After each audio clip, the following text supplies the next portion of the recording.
moom ñu ko fay daal di taxawal si kanamu yoon ak wàllu yoonal kaddu yi nga xam ni itam yëkkoon na ko daal di koy jëmale exactement le président de la république di ki nga xam nekk moo di le président Bassirou Diomaye Diakhar Faye donc nag ki nga xam nekk moo di Moustapha Diakhaté mu nekk ancien parlementaire mu daal di comparaître ni ki tey jii nag devant le tribunal des flagrants délits de Dakar pour offense au chef de l'État et à une personne exerçant une partie des prérogatives présidentielles lors d'une émission bi nga xam ni itam moom ki nga xam nekk moo di Moustapha Diakhaté doon na daal di critiquer le protocole présidentiel mi daal di qualifier que ni ki nga xam nekk moo di le président de l'Assemblée nationale ak ki nga xam nekk moo di le premier ministre c'est des Gognafioor mu nekk ay kàddu yoo xam ni itam yëkki na ko daal di koy jëmale si Sonko Bassirou Diomaye Diakhar Faye ak ki nga xam nekk moo di El Malick Ndiaye donc nag ki nga xam nekk moo di Moustapha Diakhaté mu daal di contester les accusations déclarant mu daal di jàpp ni tey jii devant li nga xam nekk moo di la barre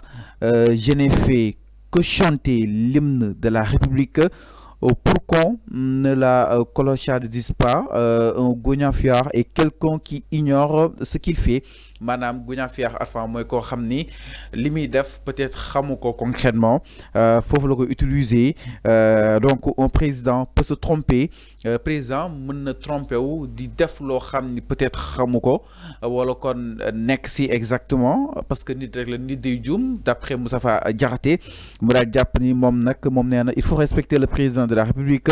J'avais honte devant les policiers, je ne pensais pas qu'on me poursuivrait pour cela. Nee na fa xusoon trop devant policiers yi ginnaaw ba nga ko woowee que ni terme boobu moo tax ñu daal lay interpeller jàpp na ni du nga ko mës a interpeller si loolu noonu donc il a toutefois gardé le silence face aux questions du procureur lors de son interrogatoire par les enquêteurs. Donc le ministère public mu daal di estimé que ni ki nga xam ne moo di Moustapha Diakhaté respecté wu les institutions moom ki nga xam ne moo di le procureur sàkku na ñu daal di daan Moustapha Diakhaté 3 mois de prison ferme et une amende justement de 200 000 francs. La défense mi ngi plaider encore et encore ñu daal di bàyyi ki nga xam ne moo di justement Moustapha Diakhaté donc nag procureur requiert na benn peine de 6 mois de prison ferme yoo xam ni itam Moustapha Diakhaté 3 mois dina ko daal di tëdd par rapport ak kàddu yi nga xam ni itam yëkki na ko jëmale ko si ñàkk respecté li nga xam ne moo di les institutions jëm si El Malick Ndiaye Ousmane Sonko ak ki nga xam ne moo di justement le président Bassirou Diomaye Diakhar Faye. Alors enfin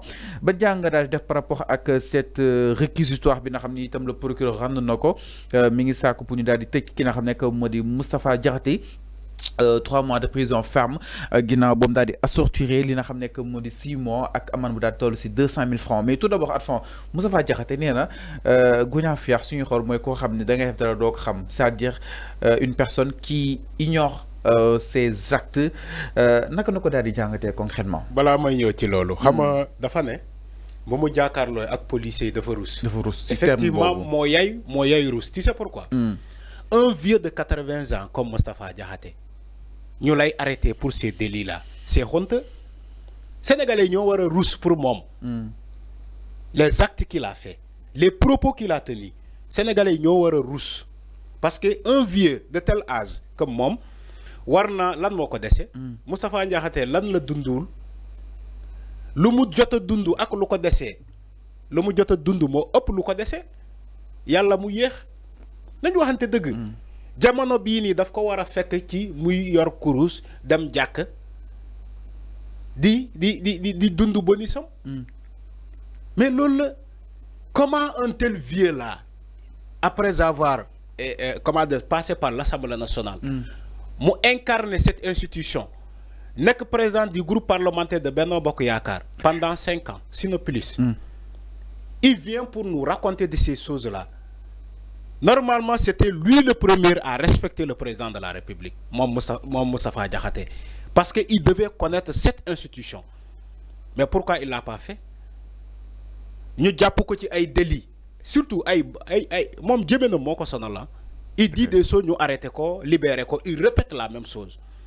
Un vieux de tel âge comme lui, il a des enfants. C'est tellement honteux. Comme les activistes là, comme je ne sais pas, les activistes là.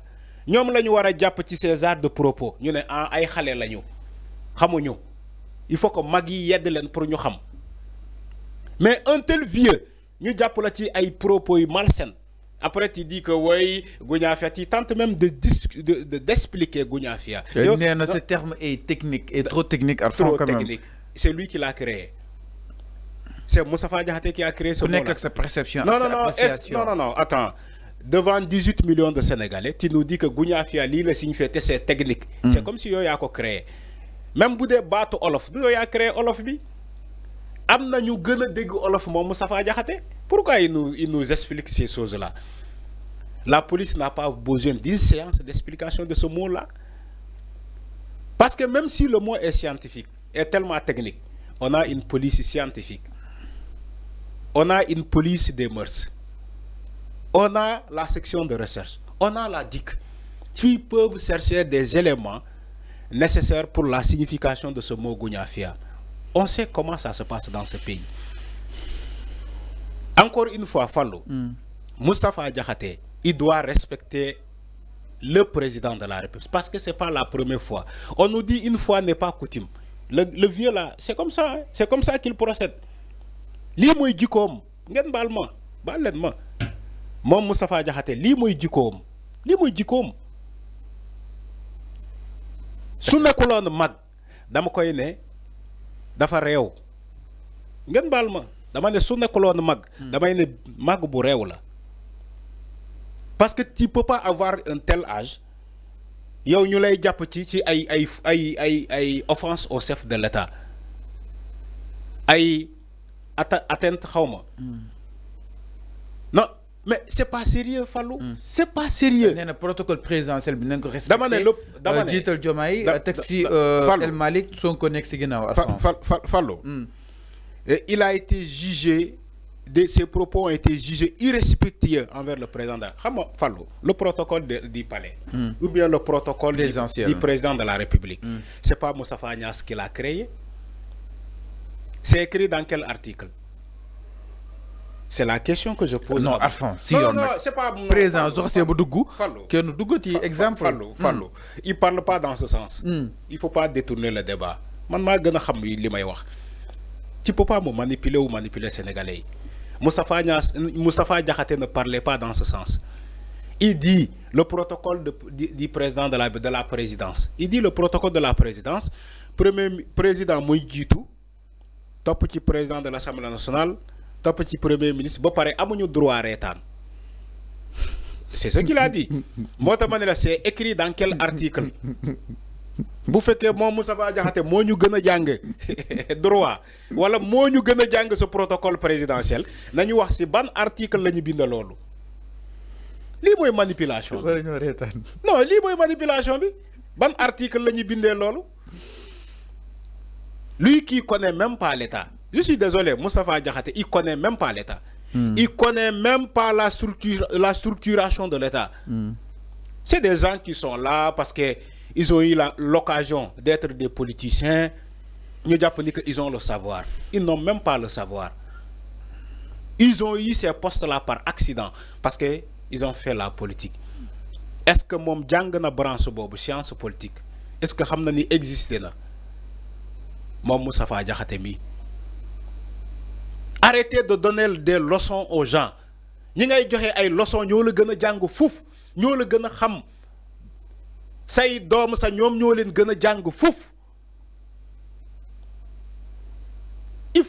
Il est temps de se dire la vérité. Okay. Moustapha Diakhaté bii nii amul ku koy wax dëgg. Amul ku koy wax dëgg. Yow ñi ngay saaga ñoo la gën a jàng fouf mën nañu laa jënd say waa kër jënd sa jëmm yow jënd say doom. Alors, yow ngay tok di len saga woy ñom ñoo xamul protocole présidentiel yow jàngoo ko xamoo ci ban article la nek do mësa wax ci plateau ni que ci article bi lañuy bind protocole présidentiel lolu moy manipulation. Alors Arfan si li ñu desee ni ba tey Arfan s'il te plaît ginnaaw li nga xam ne moo di mur bu nu mel du côté de la Russie dañuy daal di jàll ba tey